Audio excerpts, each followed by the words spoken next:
ओम शनि देवाय नमः। बजरंग बली की सब पे कृपा हो। आज दिन शनिवार है, 15 जून 2024।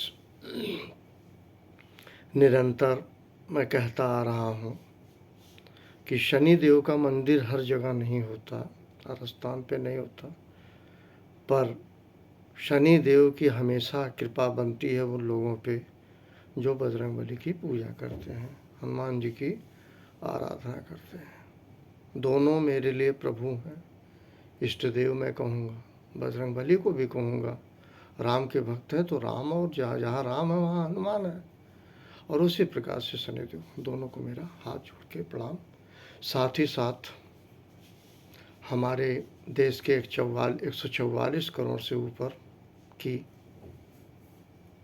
जो भी हमारी जन समूह है, उन सभी को, समस्त बेटियों को, समस्त बहनों को, समस्त महिलाओं को मेरा आदर से प्रणाम, तथा और हमारे सभी भाइयों को हाथ जोड़ के मेरा प्रणाम। ऊर्जा, एक बात आती है, स्वच्छ ऊर्जा।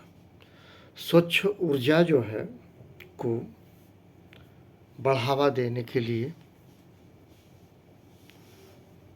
आज के दिन को चुना गया है। 15 जून को हर साल मनाया जाता है विश्व पवन दिवस। विश्व पवन दिवस।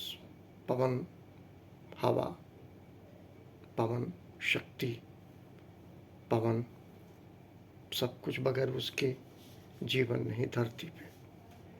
मैं सबको इस मौके पे बधाई देता हूँ। और एक बात और कहूँगा, ये जो तमाम दिवस मनाए जाते हैं, जिन्होंने ये सोचा होगा, वास्तव में कमाल की बात है, बहुत बड़ी बात है। क्योंकि हमारा ध्यान भटक जाता है। Out of mind, out of site.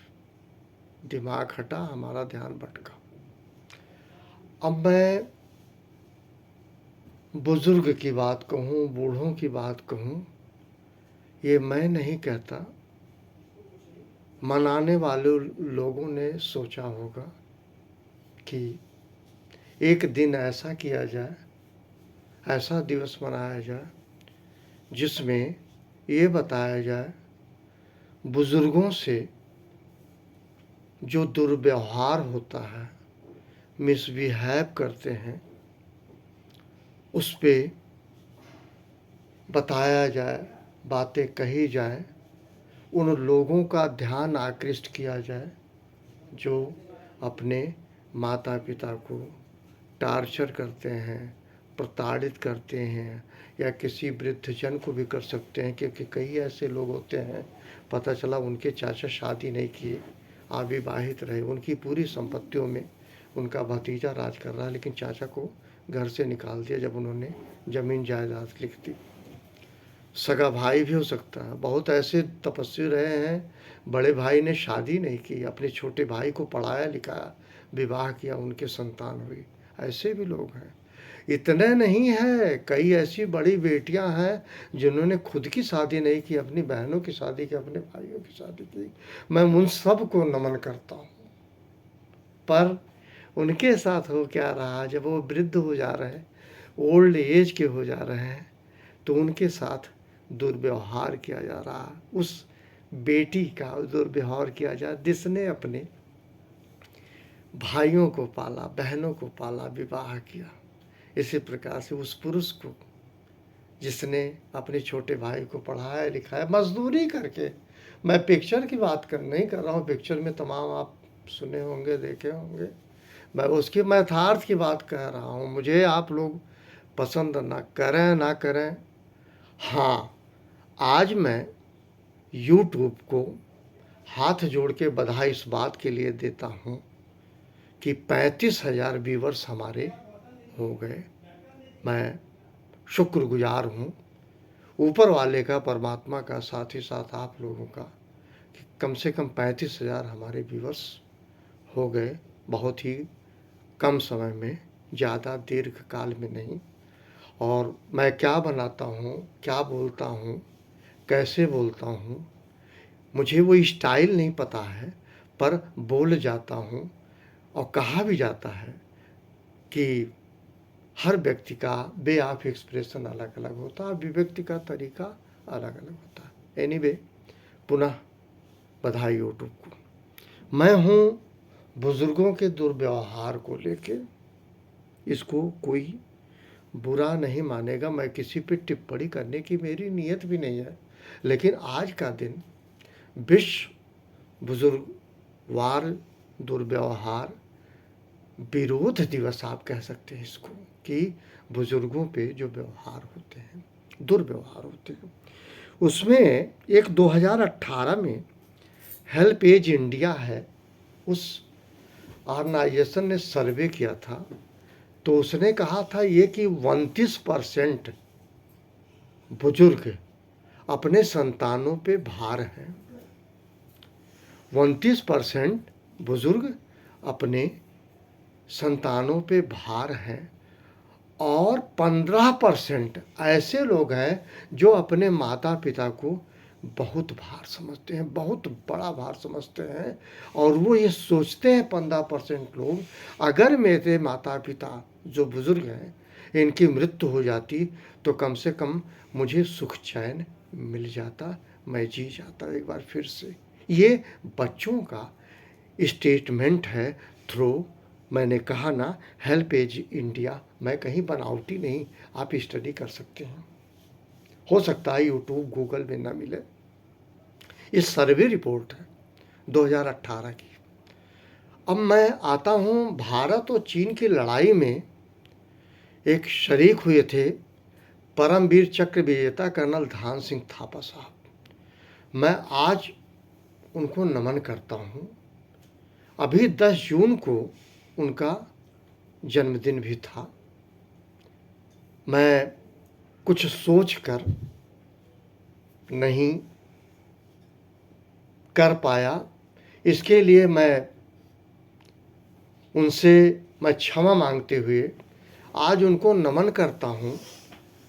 उनकी एक आदत थी, 72 साल के वो व्यक्ति 200 से 250 सीढ़ी चल के चढ़ के ऊपर जाते थे और वो हमारे जैसे लोगों को कहते थे कि शर्म करो, तुम लोग अभी 30 साल के भी नहीं हो, आधे से कम हो, तुम लोग लिफ्ट पे जाते हो। और मैं उनसे प्रभावित बहुत था, क्योंकि जब मैं व्यक्तिगत रूप से उनसे मिला, जब भी मिला, मैं लाइब्रेरी में पढ़ता था और वो हमको बहुत प्यार करते थे मेरी शकल सूरत से। कहते थे तुम्हारी नाक काट देनी चाहिए, तुम्हारा मूंछ काट देना चाहिए, इस तरह का परिहास करते थे। लेकिन वाह रे वो जिंदा दिल इंसान, आज वो इस दुनिया में नहीं है, कर्नल धान सिंह थापा साहब। आपने परमवीर चक्र सीरियल देखा भी होगा। आज के करीब 12 साल पहले परमवीर चक्र सीरियल आ रहा था टेलीविज़न पे, उस ज़माने में जब DD1 DD2 हुआ करता था। तो मैं उनको नमन करता हूँ, उनसे सीखने की बात है। उनका कहना था कि जीवित तो हो, जागृत नहीं हो। और उनका कहना था कि मरने के पहले मत मरो। अब मैं यहाँ स्वामी विवेकानंद की बात करूँ, अच्छा हुआ कम आयु में उनकी मृत्यु हो गई, उनको बूढ़ा नहीं होना पड़ा। और मैं एक व्यक्तिगत बात कहना चाह रहा हूँ, सबसे क्षमा मांगते हुए। मेरी मुलाकात तमाम बुज़ुर्गों से हुई है अलग अलग जगहों पे। जब मैं बिजली का बिल जमा करता था, वहाँ लाइन लगती थी, तो वहाँ कोई जवान लड़का नहीं था, कोई जवान बहू नहीं थी, कोई जवान बेटी नहीं थी। वो सबसे बूढ़ा आदमी है, उसका यही काम है बिजली विभाग में बिजली का बिल जमा करना है।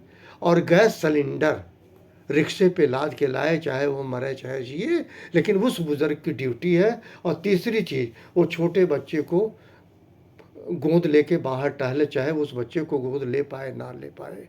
ये है पावर ऑफ डेलीगेशन, इसको कहते हैं। उसको संतानों द्वारा शक्ति दी जाती है। क्या? बिजली बिल जमा कर दीजिए, वाटर टैक्स जमा कर दीजिए, फीस जमा करने चले जाइए। PTM में हमारे पास समय नहीं है, दादा पेरेंट टीचर मीटिंग में जाएंगे। क्यों? कारण है, टीवी का माउस कहाँ जाएगा। अब तो एक नई परंपरा है, मोबाइल आ गया, उस पर कोई ज़रूरत ही नहीं है। मैं तो कहता हूँ नो किचन जोन बनना चाहिए, सबसे बढ़िया रहेगा। और मैं ये बात कह के, चूँकि आज बुज़ुर्ग के दुर्व्यवहार के शब्दों को लेके संदर्भित मैं उनको नमन करता हूँ, उस ऑर्गेनाइजेशन को जो इस तरह के सेलिब्रेशन करते हैं।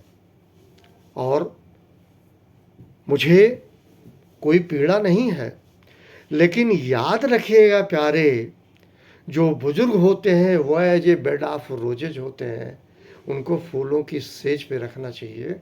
यदि वो ना होते, वो ना आए होते, तो आप इस दुनिया को ना देखते। और जब आप इस दुनिया को ना देखते तो आज ओल्ड एशियन एज ये ना कहती कि 29% लोग कहते हैं कि जो वृद्ध माता पिता होते हैं वो हम लोगों के लिए भार है। और 15% ऐसे लोग हैं, सर्वे रिपोर्ट में आई है, जो कहते हैं थोड़ा बहुत बहुत बड़े भार हैं माता पिता। वाह रे ऊपर वाले, अगर जननी जन्मदाता भार होने लगा तो धरती तो आपका भार सह ही नहीं पाएगी किसी भी परिस्थिति में, अगर आप इस बात को कंपैरिजन करें। और एक मैं सर आइजैक न्यूटन का बड़ा नहीं करूँगा, मुझमें बोलने की कला है, शायद मैं बेवकूफ़ आदमी हूँ।